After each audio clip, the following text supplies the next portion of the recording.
Assalamualaikum warahmatullahi wabarakatuh.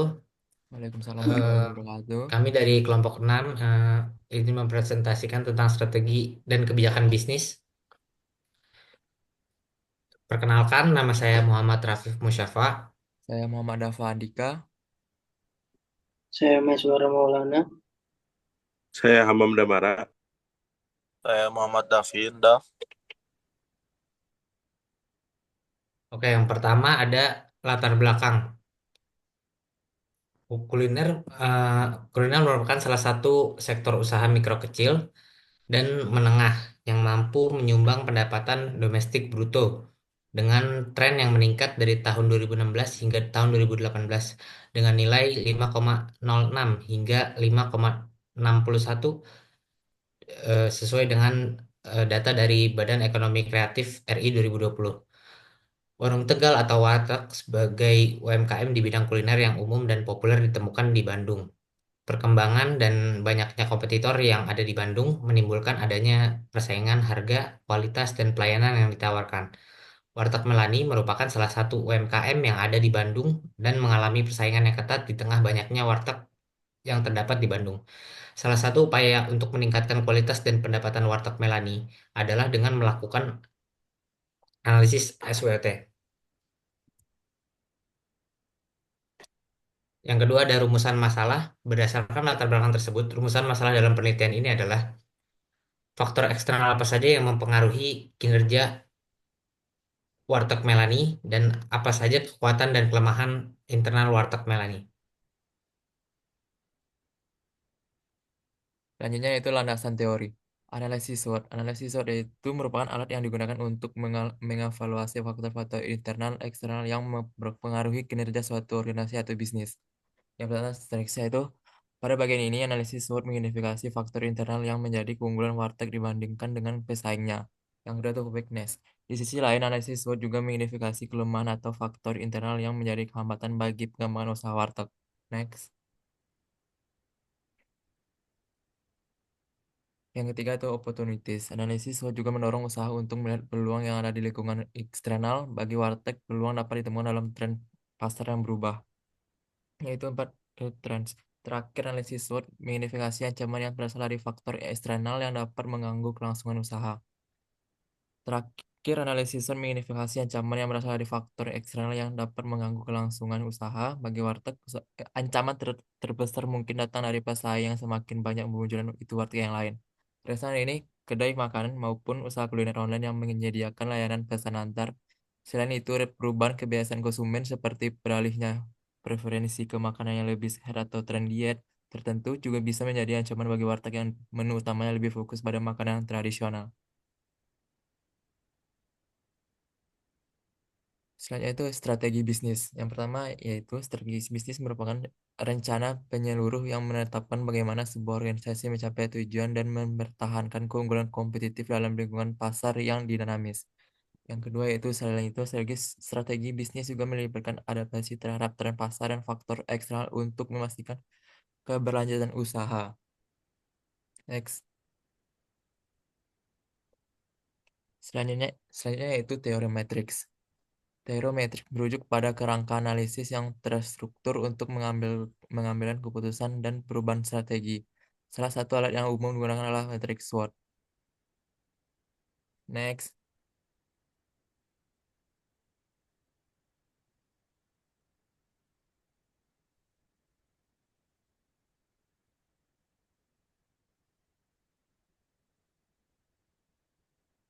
Mam.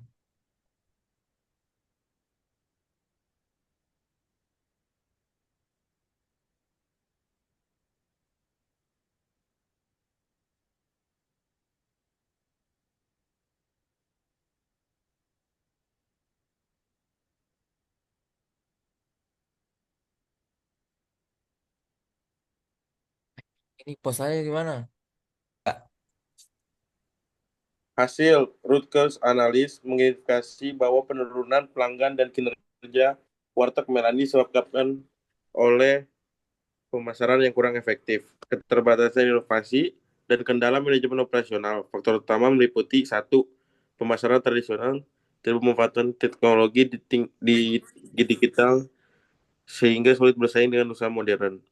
Dua, rantai pasokan. Ketergantungan pada pemasok lokal menyebabkan fluktuasi harga dan inefisiensi operasional.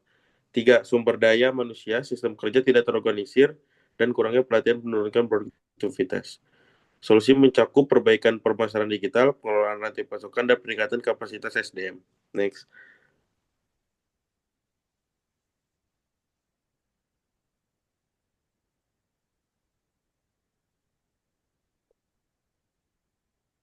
Um, Pembahasan strategi.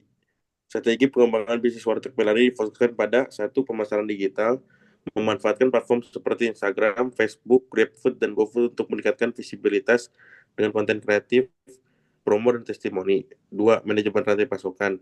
Kerjasama dengan pemasok terpercaya dan menerapkan sistem inventaris sederhana untuk menjaga stabilitas bahan baku dan efisiensi biaya. Tiga, pengembangan SDM.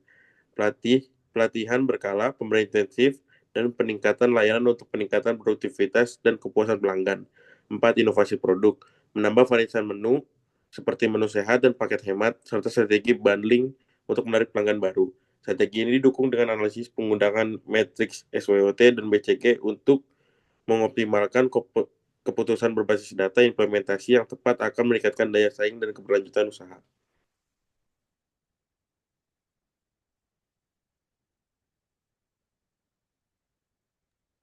Di sini ada metodologi penelitian. Penelitian ini menggunakan pendekatan kualitatif untuk memahami sejarah mendalam, kondisi dan strategi pengembangan bisnis warteg Melani. Pendekatan kualitatif dipilih karena memberikan fleksibilitas dalam menggali perspektif pelaku usaha, pelanggar, dan faktor-faktor eksternal yang mempengaruhi kinerja usaha. Fokus penelitian ini adalah mengeksplorasi berbagai fenomena dan dinamika usaha melalui teknik pengumpulan data yang melibatkan wawancara mendalam, observasi langsung, focus group discussion, serta analisis secondary data.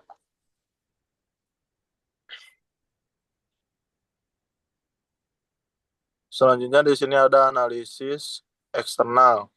Yang pertama itu ada politik. Peraturan pemerintah dan kebijakan fiskal UMKM sering kali dipengaruhi oleh perubahan kebijakan pajak, subsidi, atau insentif dari pemerintah. Misalnya, perubahan tarif pajak atau kebijakan stimulus untuk sektor UMKM dapat mempengaruhi daya saing dan profitabilitas UMKM. Yang kedua di sini ada stabilitas politik, dan di sini sudah tercantum di PPT-nya.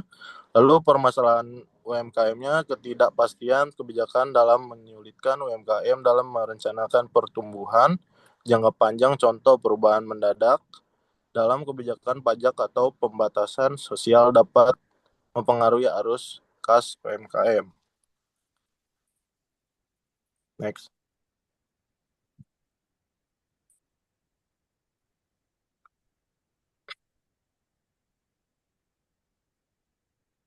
Dan selanjutnya di sini ada ekonomi.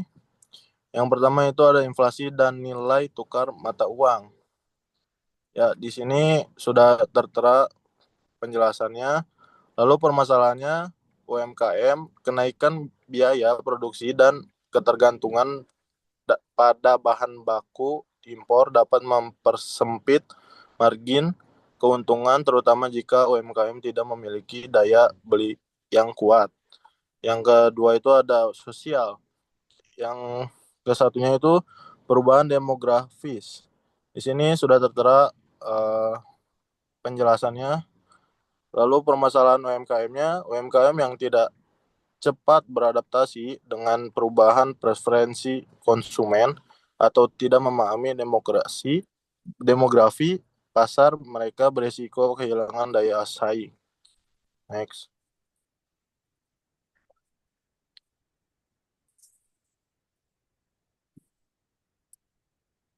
Lalu selanjutnya ada teknologi. Yang pertama, inovasi teknologi.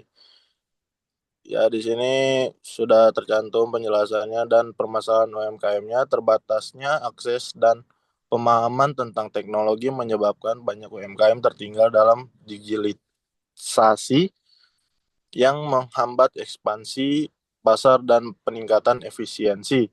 Yang kedua itu ada lingkungan, peraturan lingkungan hidup. Nah, di sini ada pemerintah sering kali mengeluarkan regulasi tentang limbah, penggunaan bahan ramah lingkungan, dan pengurangan jejak karbon. UMKM yang tidak mematuhi peraturan ini bisa dikenakan denda atau sanksi.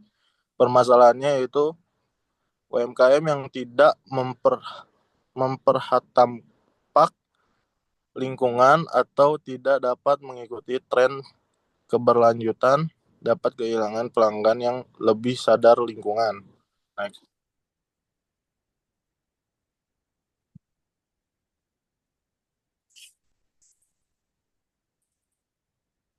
Ya, selanjutnya di sini materi sini akan dijelaskan oleh Mahes.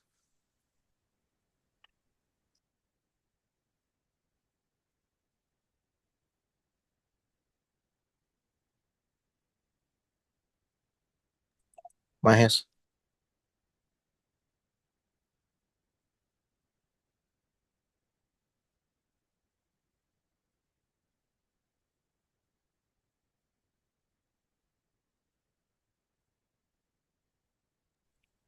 Sudah dikarenakan Mahes jaringannya jelek ya.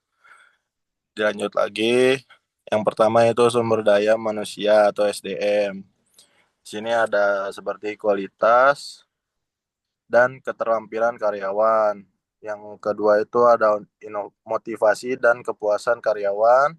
Yang ketiga ada struktur organisasi.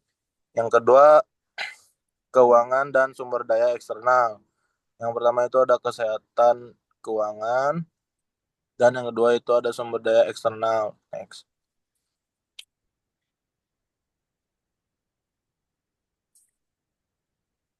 Dan yang ketiga ini ada proses bisnis.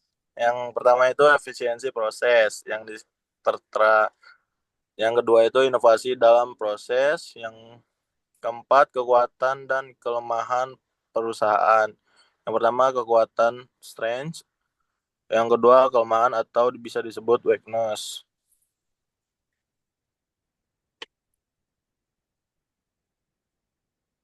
Yang kelima ada analisis persaingan. Ada posisi pasar dan strategi pesaing. Terus yang keenam itu ada kualitas produk dan layanan. Ada kualitas dan diferensiasi produk dan customer feedback. Selanjutnya ada nomor 9. Selanjutnya, kesimpulan.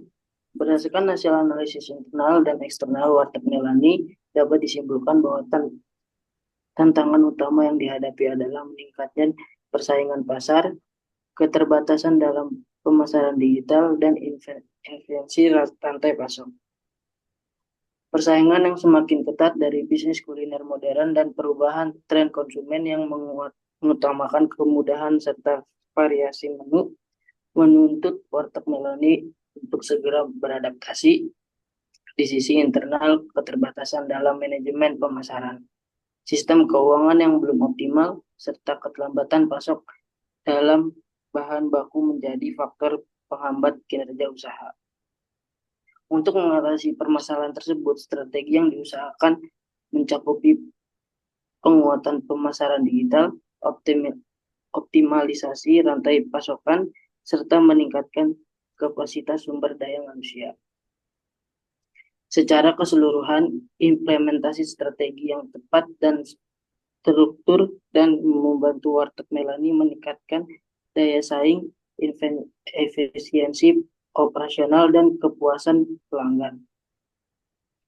Dengan mengadopsi inovasi produk dan strategi bisnis yang sesuai dengan kebutuhan pasar, Warteg Melani memiliki potensi besar untuk bertahan dan berkembang di tengah persaingan industri kuliner yang semakin dinamis, upaya kolaboratif antara pemilik usaha, karyawan, dan pemanfaatan teknologi akan menjadi kunci keberhasilan Warteg Melani dalam mencapai keberlanjutan usaha jangka panjang. Terima kasih.